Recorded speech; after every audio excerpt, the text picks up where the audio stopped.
নমস্কার দর্শক বন্ধু, আমি সুরজিৎ ব্যানার্জি আরও একবার আপনাদের কাছে পৌঁছে গেলাম অ্যাস্ট্রোলজার সুরজিৎ ব্যানার্জি 5 ইউটিউব চ্যানেলটি নিয়ে। এই চ্যানেলে এই নামেতেই আমার ইনস্টাগ্রাম এবং ফেসবুক পেজেতে একই নামে আমি রয়েছি।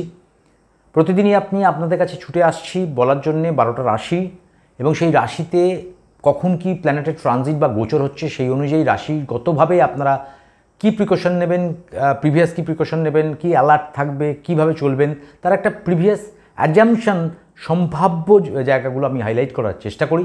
প্রচুর ভালোবাসা পাই, আপনাদের ভালোবাসা পাচ্ছি, আশীর্বাদ পাচ্ছি।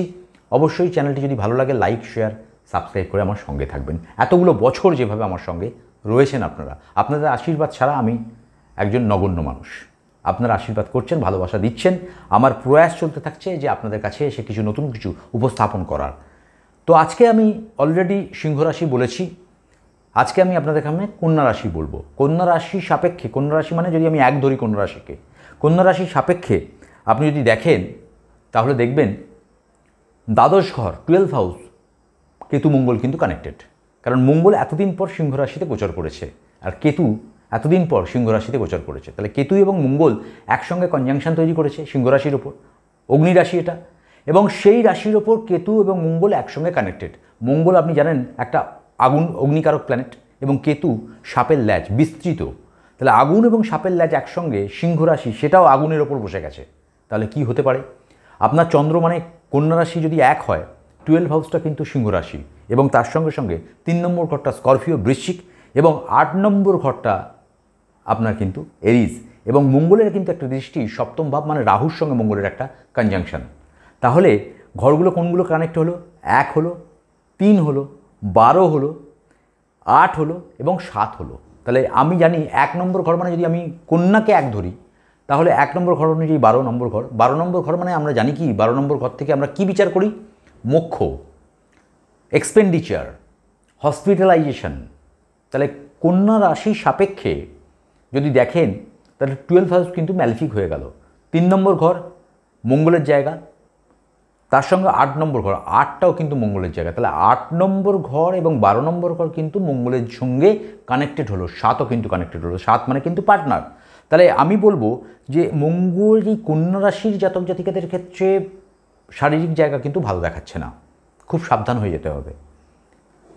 বাইরের ফাস্টফুড, বাইরের খাবার থেকে নিজেকে বিরত রাখতে হবে। 28শে জুলাই পর্যন্ত সমস্যা রয়েছে, নিজেকে সাবধানতা অবলম্বন করে চলতে হবে। বেড প্লেজার থেকে বঞ্চিত হওয়ার সম্ভাবনা তৈরি হতে পারে। স্বামী স্ত্রীর মধ্যে মারাত্মক জায়গায় মনোমালিন্য তৈরি হতে পারে, গণ্ডগোল তৈরি হতে পারে, ভুল বোঝাবুঝি তৈরি হতে পারে, বেড প্লেজার নষ্ট হতে পারে, কোনো লিটিগেশনে জড়িয়ে যাওয়ার সম্ভাবনা তৈরি হতে পারে। আগের কোনো ঝামেলা হঠাৎ করে সেটার আবার নতুন করে নিজ জীবনে মাথা নাড়া দিতে পারে।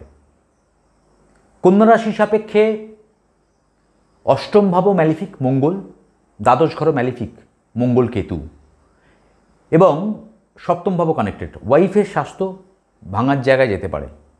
ছোট ভাই বোনদের স্বাস্থ্য সম্পর্কের জায়গা বিঘ্নিত হওয়ার সম্ভাবনা তৈরি হতে পারে। এডুকেশনের জায়গা মোটামুটি চলবে কিন্তু আশানুরূপ রেজাল্টের জায়গা থেকে বঞ্চিত হবেন। পয়সা কড়ির জায়গা যত্র আয় তত্র ব্যয় হবে, সঞ্চয় হবে না এই সময়।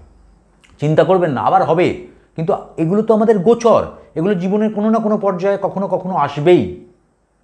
তো সেই জায়গা থেকে পয়সা এই মুহূর্তে 28শে জুলাই পর্যন্ত হয়তো সঞ্চয় হবে না, যত্র আয় তত্র ব্যয় হবে, পরিশ্রম বেশি করতে হবে। প্রসাধনী সামগ্রী বা নিজেকে উচ্ছৃঙ্খলতার জায়গায় যদি নিয়ে যান তাহলে কিন্তু সমস্যার জায়গা তৈরি হবে। সুতরাং এই সময়টা নিজেকে কন্ট্রোল করে নিন, নেশা থেকে নিজেকে বিরত রাখুন, এই সময় একটু কনসাস হয়ে চলাফেরা করুন। আবারও বলবো কন্যা রাশির জাতক জাতিকাদের ক্ষেত্রে কিন্তু অ্যাক্সিডেন্টাল যোগ তৈরি হচ্ছে, রক্তজনিত ব্যাধি ভোগাতে পারে এই সময়।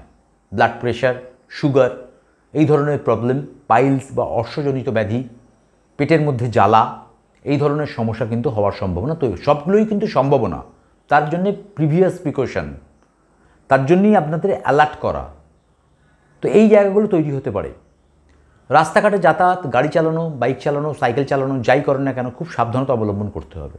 অহেতুক নিজেকে কোনো কাজের মধ্যে ইনভলভ করে নাম কেনার জন্যে যুক্ত হবেন না, বদনাম হবে। এই সময়টা একটু নিউট্রাল থাকুন, ব্যালেন্স করে চলার চেষ্টা করুন, কাউর পক্ষপাতিত্ব করবেন না। পক্ষপাতিত্ব করলে কিন্তু অপোজিট পার্টনারের থেকে সমস্যার জায়গায় পড়বেন। জয়েন্ট বিজনেস যারা করেন, মনোমালিন্য হওয়ার জায়গা তৈরি হতে পারে, খুব সাবধান হয়ে যান, নির্লিপ্ত হয়ে যান।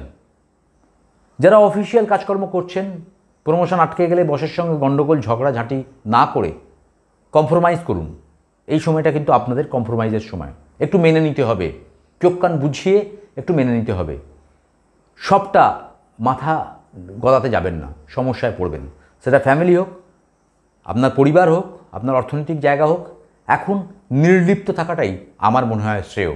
নির্লিপ্ত থাকা, সব কিছু শুনবো, সব কিছু বুঝবো, কিন্তু আমার বক্তব্য আমি ছোট ছোট করে বলবো, যাতে লোকের অসম্মান বা লোককে আমি কোনো রকম ঠেস দিয়ে কথা বলবো না, তাহলে কিন্তু সমস্যায় পড়বেন।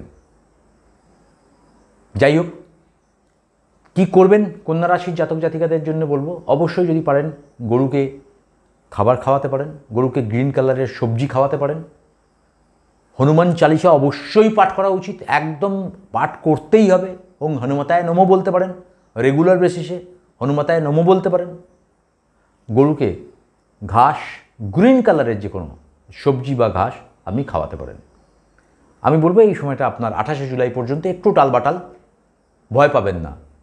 মাতারা রয়েছে, আপনাদের বিশ্বাস, আপনাদের ইষ্ট রয়েছে, আপনাদের গুরুজন রয়েছে, অবশ্যই তাদের শরণাপন্ন হন, নিজেকে স্যালেন্ডার করুন। স্যালেন্ডার করলে 100% রেজাল্ট পাবেন। স্যালেন্ডার কিন্তু করতে হবে, না হলে কিন্তু রেজাল্ট পাবেন না। এই সময় নিজেকে স্যালেন্ডার করার টাইম, সমর্পণ করার সময়। সমর্পণ করুন, সমস্যা থেকে বেরিয়ে যাবেন। আর আমি সুরজিৎ ব্যানার্জি বারবারই আপনাদের কাছে ছুটে চলে আসি, যদি ভালো লাগে একটুখানি লাইক, শেয়ার, সাবস্ক্রাইব করে দেবেন। আর তার সঙ্গে সঙ্গে অবশ্যই আপনাদের বলবো, যদি মনে হয় আমি একজন যোগ্য অ্যাস্ট্রোলজার, তন্ত্রক্রিয়া জানি কিছুটা হলেও, পুজো আচ্ছা, যারা আমার সঙ্গে যান তারা তো সবাই চেনেন আমাকে, দীর্ঘদিন ধরে আপনাদের কাছে এসে বিভিন্ন রকম টোটকা, বিভিন্ন রকম অ্যাস্ট্রোলজিক্যাল অনুষ্ঠান করি।